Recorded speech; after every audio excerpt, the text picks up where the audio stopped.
This week we're telling you about Dave and Steve from the Two Fellas podcast. Dave and Steve are both from Cornwall, which is one of my favourite places in the world. In the podcast, they aim to delve into all manner of men's issues. Dave and Steve make no apology for being unedited, raw, and true to themselves. The show invites you to laugh with the guys, learn and lift the lid on what men are really thinking. Both carry the weight of trauma. Steve endured years of abuse, and Dave survived a horrific house fire that left lasting emotional scars. Although through humour and honesty, Dave and Steve really want you to be a part of the important mental health conversation. You can listen to the Two Fellas podcast on all your favourite podcast platforms, across social media, and visit the website, which is a number 2 followed by FELLAZ.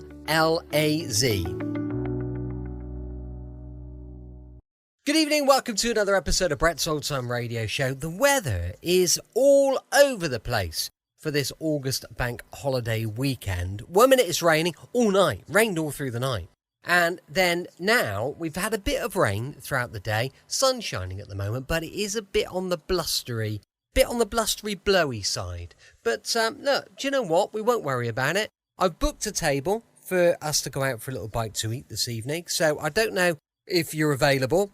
If you are, let me know. Obviously, I'll arrange to pick you up. If you aren't able to make it, I'll just say a huge thank you for joining us once again for our regular late night visit to those dusty studio archives of old-time radio shows right here at my home in the southwest of the United Kingdom. I'm Brett. I'm your host for our Nighttime Podcast. Welcome to another episode. I've got Facebook, Instagram, and YouTube. They're all called Brett's Old Time Radio Show. And if you could give us a follow, I would love it. With it being a Sunday, of course, we've got a brand new episode of our sister podcast, which is called Sunday Night Mystery. So if you pop that into all of your favourite podcast providers, Sunday Night Mystery, you'll find it and it'll pop up. And hopefully you will thoroughly enjoy it. Also got a supporter page, patreon.com/Sunday Night Mystery. Well, with it being a Sunday, we've got mystery and adventure from the man called X. This one first broadcast on the 28th of December, 1947. It's called Assignment Naples. You're twice as sure with two great names, Frigidaire and General Motors.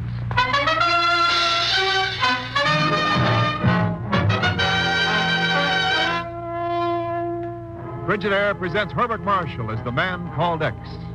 Wherever there is mystery, intrigue, romance, in all the strange and dangerous places of the world, there you will find the man called X.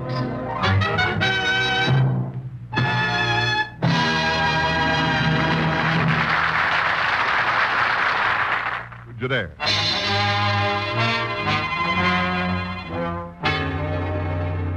Now Frigidaire presents Herbert Marshall as Ken Thurston, the man called X.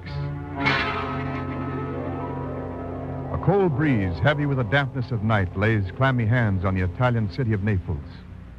In the darkness along the deserted Via della Rosa, a man walks down toward the dock area. Then, as he nears the entrance of a rubbish-strewn alley... Hello there, what's wrong? My brother, senor. He's sick. Very bad sick. In the alley, senor. Huh? What alley? Oh, please help. Per favore, please. Why, sure, let's have a look at it. Oh, grazie, senor. Grazie. Oh, he isn't here. It's kind of dark in here, little one. Where is he? Right above you, senor. Guido, you hit so hard with that paving stone. You have killed him. What is the matter, Bianca? Here, let me go through his pockets. Look, little sister. American money, cigarettes, one of these papers. You hold on while I strike a match. You see? These are the ones. And this letter proves it. You see? This is the man they call X.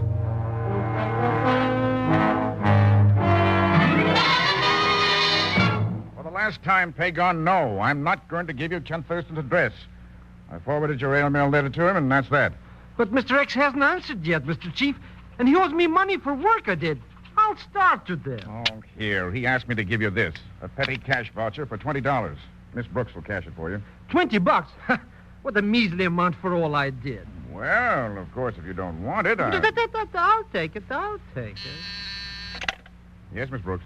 A call for you, sir, from Naples. Naples? I'll tell you. Yes, sir. Go ahead, please.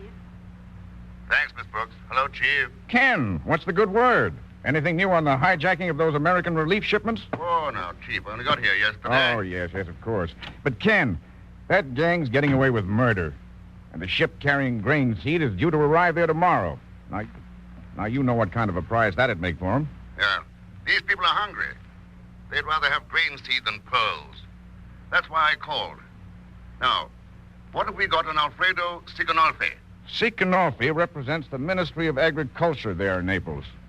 He's a petty politician who straddled a shaky fence during the war. Looks like a shady customer from here. Wouldn't happen to have any, children, would he? Children? Yeah. A couple of kids were interested in getting a paper from me. Sicanolfi's plans for storing and shipping that seed. I don't get it. What have kids got to do with this? I don't know yet. I'll let you know later. So long. But Ken... now what in blazes did he mean by that? Oh, well. All right, Pagon, now we'll... Well, Yes, sir? is Pagon Zellschmidt out there, Miss Brooks? No, sir. He left right after I paid him the $200. After you paid him what? The $200. The voucher you gave him. Why, that chiseling... He raised that voucher from 20. Where'd he go? From what I understood him to say, Chief, he's taking a business trip to Naples.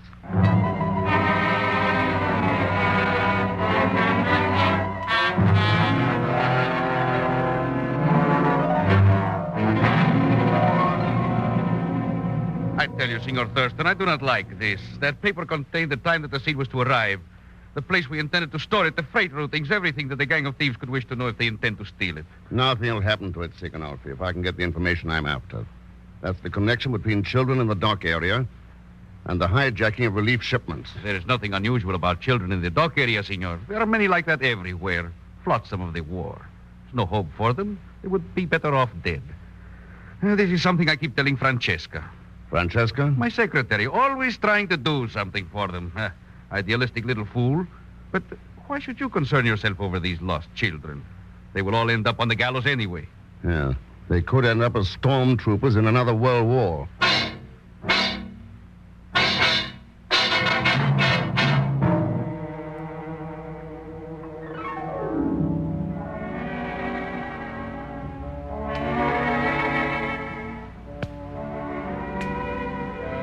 Signor Sicanolfi is very kind, but I am afraid my efforts are feeble ones. It is a great problem. Yeah, Francesca. In a war, it's the kids of the world who really get it in the neck. And there are thousands of them. Tell me, have you any had any luck with Guido and Bianca? Those names are not familiar to me, Signor Thurston. I'm pretty sure those are the names, though I wasn't too conscious at the time. Oh, well, I've taken up enough of your time tonight. Must you leave so soon, Signor? Why not join me in a cup of coffee? I promise it will be very good. American coffee. Well, sounds wonderful after that boiled mud they serve in the hotel. Now I got work to do. I'll take a rain check on it. Maybe we've had a chance to... Oh, clumsy of me. I'm sorry. I've knocked your papers off the desk. You know. There you are. Grazie. But haven't you forgotten one, Signor? Huh? This? No. No, this belongs to me. Belongs to you? But how could it be here? That's what I was wondering. It's got a lot of dope on it about seed shipments. Good night, Francesca. Arrivederci.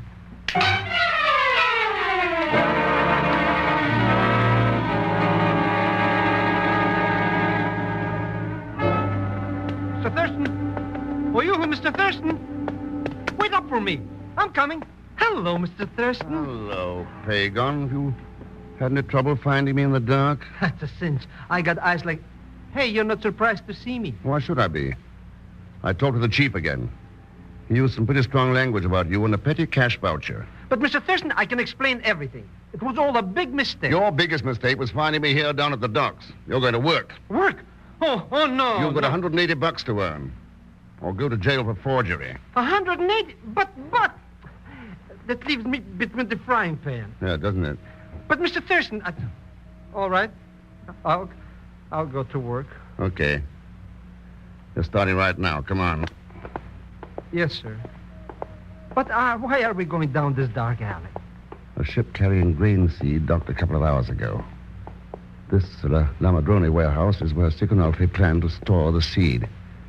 Let's try this rear door. Oh, come on in. Mr. Thurston, compared to this, that alley was a sun garden. Quiet, there may be something. You... What's the matter with you? I stepped on something. Oh, a window dummy. A window dummy in here, you idiot. That's what worries me, because if it isn't... Hey, Mr. X, turn off that flashlight. It's not a dummy. The night watchman. That sticker in his throat. Who did it, Mr. X? And why? Pagan, I told her that Siconolfi planned to store the seed in here, didn't I? Then what happened to it? Look at all those storage bins. Yeah, look at them. Empty.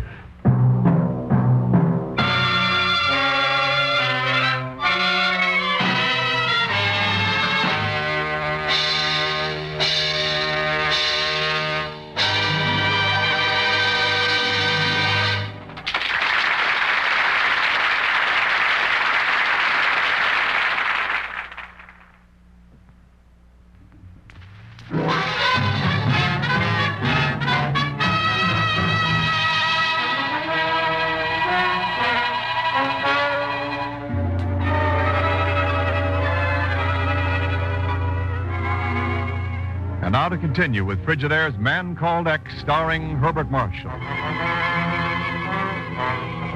Ken's assignment in Naples has proved that war wreaks its heaviest toll on the innocents of this world, the children. For the dock areas abound with youthful scavengers, some of whom he suspects are involved in the hijacking of American relief shipments. Now in the darkness of the La Madrone warehouse, it seems that a shipment of American grain seed has apparently disappeared. Late, Mr. X. Somebody bumped off the watchman, scrammed the seeds out of here. Nobody got any seeds. They were never in here. But that Mr. Siconolfi's plans. I had the seeds shipped to the Madre de Santos warehouse instead. Well, then why did we come here in the first place? Somebody was after those seeds, and they didn't know they were moved. Who do you think it is? Whoever it is, Pagan, they'd pay a lot to learn where that seed is right now. They would? Oh, sure. It would be worth a fortune to them on the black market. It would? Mr. Thurston, you don't think maybe this Siconolfi could be the guy, do you? What's the difference? Huh? He'll never find out it's at the Madre de Santos warehouse. Of course not. How could he? How... Mr. Thurston, why are you looking at me like that?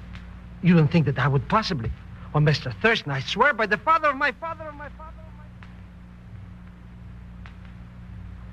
my... Father of my father, Mr. Siconolfi, that the grain seed is there in the Madre de Santos Claus warehouse. Yeah. And all I want for this information, like I told you, is... thank you. Just right. Yeah. $180.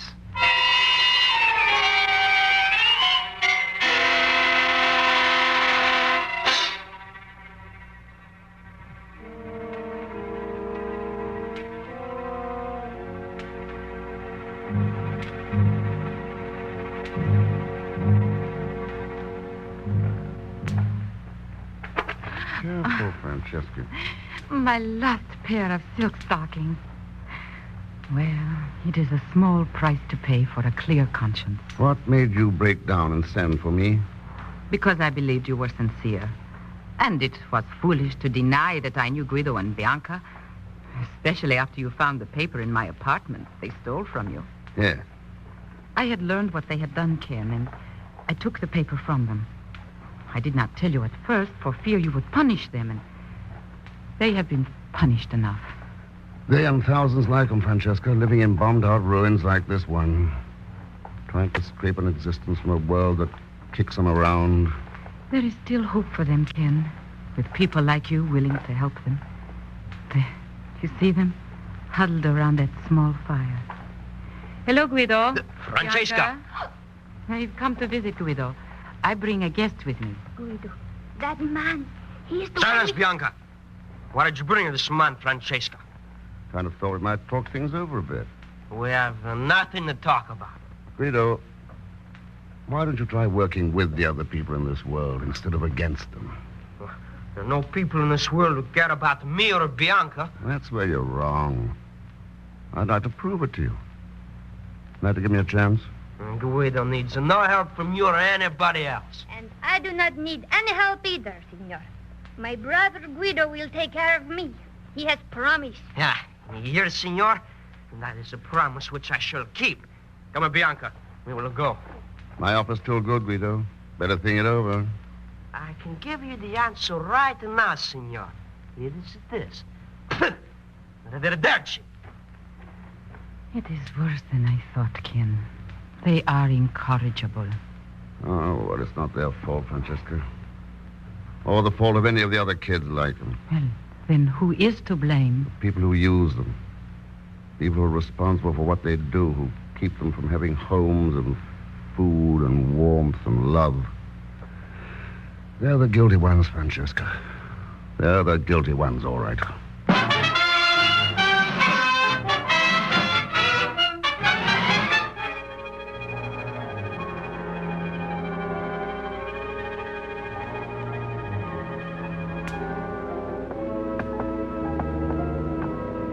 Mr. Thurston, why do we keep wandering around warehouses at night all the time? This is the last one, Pagan, the Madre de Santos. See there? Nothing but sacks all around. Sacks filled with grain seed. And here's where we have the payoff. That reminds me. How'd you make out with Siconolfe? Oh, that was a cinch. He came right across, but... Yes. Yeah, thanks for baiting the trap for me. Huh? Mr. Thurston? Wait. I think somebody's walking into it now. Now, listen. That's only a truck stopping outside. Yeah. And we may have visitors in here any minute. Hey, why did you turn off that flashlight?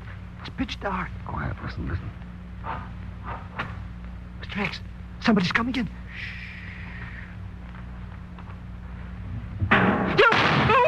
Oh, no, I'm dead. Oh, shut up. Quiet, will you?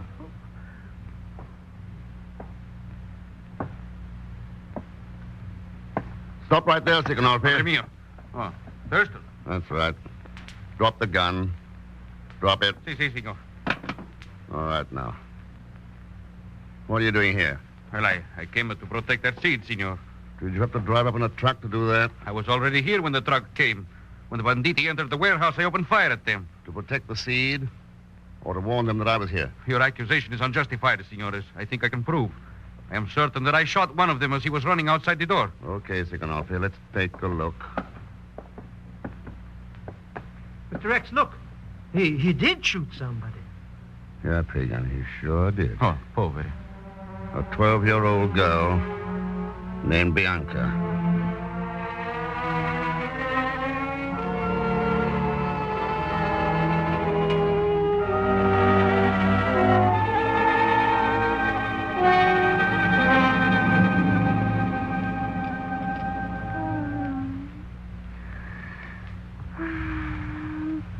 Guido? Where are you, Guido? Guido? Hypodermic, nurse. See, doctor, here.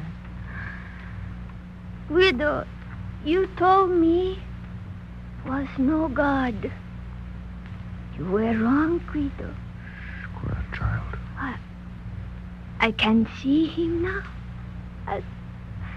As plain as I see you. ¿Cómo está, Dios? How are you? ¿Cómo?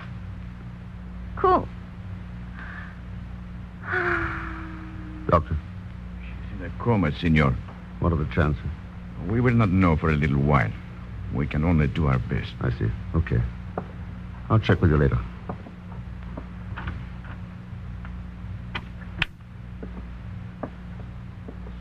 Senor Thurston, Hello, Guido. my sister, senor, my little Bianca. How is she? We won't know for a while. What can I do to help, senor? Tell me. What can I do for her? I promised my little sister I would take care of her. I must help. Guido, how long has it been since you've prayed? I do not believe in God. Yeah, I heard Bianca say that. She also said you were wrong. That she had seen him. Bianca said... She saw the Dios? Yes. You know, sometimes even tough guys need help. When something means very much to them. Arrivederci, Guido. Oh, Dios. Per amor Dios. Please, save my little sister, Bianca. Oh, save me, Dios. Please, save me, save me.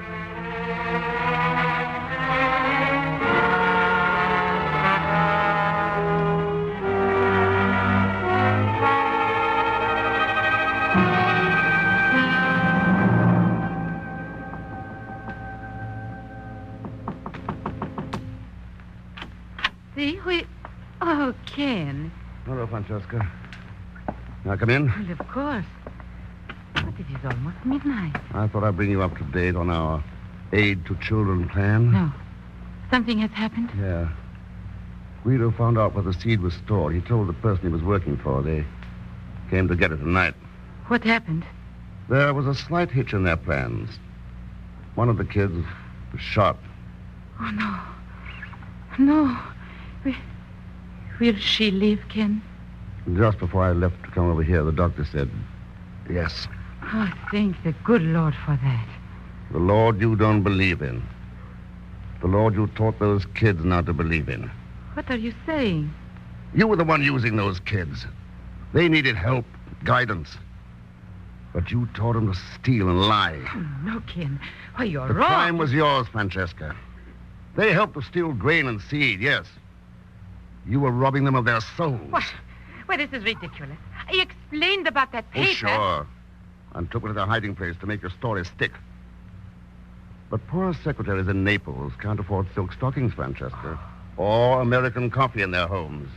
And you gave yourself away completely by asking if she would live. How did you know it was Bianca who was shot? Who went there? All right, Ken. So you know. What good do you think it will do you now? No, Francesca. That gun won't help you. Stikanoff is waiting outside. Stikanoff? And the police. You don't stand a chance. Well? All right, Ken. I will go, but it's cold outside. I will need a wrap, and I have one in the next room. Sure, go ahead. If that's the way you want it.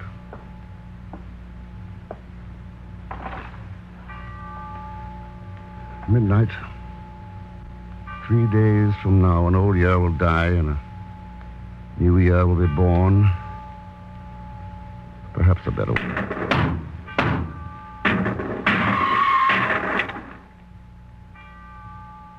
The end of one life.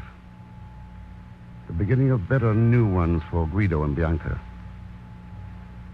We can't let war ruin their lives again. All the lives of millions like them. That's one resolution we better all make. And keep. Or there may not be many new years ahead for any of us.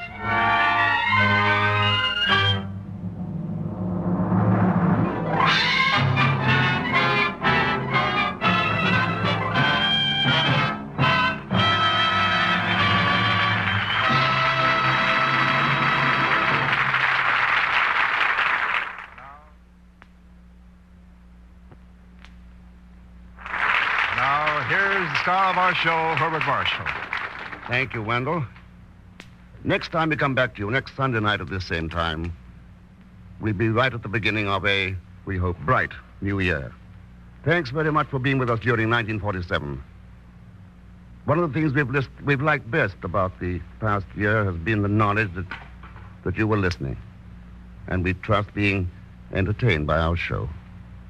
We hope you will be with us next on every Sunday night through 1948. We sincerely hope that for you and for all your friends and loved ones, we hope that 1948 will be a very happy new year. Well, that certainly goes for all of us here in the studio, Bart, and for our good sponsor, Frigidaire.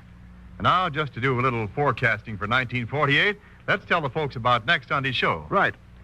Next week, our story is called Spot the 8-Ball. And I think you'll enjoy it because it really is packed full of excitement and mystery. As usual, Leon Belasco will be along as P. Gonzalschmidt. So join us, won't you, when next I return as The Man Called X. Good night. Frigidaire's Man Called X is directed by Jack Johnstone, with music composed and conducted by Johnny Green. Tonight's story was written by Sidney Marshall. So until next week, same time, same station, this is Wendell Niles speaking for Frigidaire, made only by General Motors. All characters and incidents used on this program are fictitious. Any resemblance to actual persons or incidents is purely coincidental. Remember, every Sunday night brings you two popular dramatic shows on CBS, The Man Called X and The Adventures of Sam Spade. Yes, for the best in entertainment, tune in and stay tuned in to CBS, the biggest show in town. This is CBS, the Columbia Broadcasting Network. Welcome back. Hope you enjoyed our latest adventure with The Man Called X. And don't forget, we'll be back tomorrow with a brand spanking new show for a Monday. At the moment, I'm thinking it's probably going to be an adventure show called Suspense, but I'm toying with it. I've not fully decided yet. I'll let you know tomorrow, obviously, when we load it up. As I mentioned earlier, we've got a supporter page, patreon.com/Sunday Night Mystery. Thanks for listening. I'll be with you 7 days a week, each and every week, and I'll see you tomorrow on Brett's Old Time Radio Show. Love you. Bye. This week, we're telling you about Dave and Steve from the Two Fellas podcast. Dave and Steve are both from Cornwall, which is one of my favourite places in the world. In the podcast, they aim to delve into all manner of men's issues. Dave and Steve make no apology for being unedited, raw, and true to themselves. The show invites you to laugh with the guys, learn and lift the lid on what men are really thinking. Both carry the weight of trauma. Steve endured years of abuse, and Dave survived a horrific house fire that left lasting emotional scars. Although through humour and honesty, Dave and Steve really want you to be a part of the important mental health conversation. You can listen to the Two Fellas podcast on all your favourite podcast platforms, across social media, and visit the website, which is a number 2 followed by FELLAZ.